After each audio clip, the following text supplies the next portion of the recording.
खबर शामिल करते हैं खैबर पख्तूनख्वा से चीफ रिपोर्टर सरजमीन खान की रिपोर्ट के मुताबिक जिला मालाकंड तहसील दरगई बरदगा में सीनियर नायब सदर पाकिस्तान पीपल्स पार्टी सैयद मोहम्मद अली शाह बाचा के रहायशगाह पर जिले सदर सैयद अहमद अली शाह बाचा के जेर सदारत अहम इजलास मुनक्किद हुआ।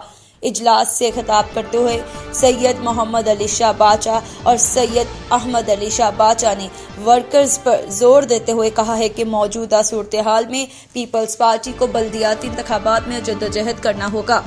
हर विलेज काउंसिल से जिला मालाकंड में नुमाइंदों को मुंतखब किया जाएगा और कोशिश होगी कि तमाम विलेज चेयरमैनशिप पीपल्स पार्टी के हिस्से में आए। अवाम मौजूदा हुकूमत की नाकाम पॉलिसियों से तंग आ चुके हैं। गरीबों को शदीद मुश्किलात का सामना है। सिलेक्टेड हुकूमत की तरफ से महंगाई और बेरोजगारी की वजह से अवाम परेशान है।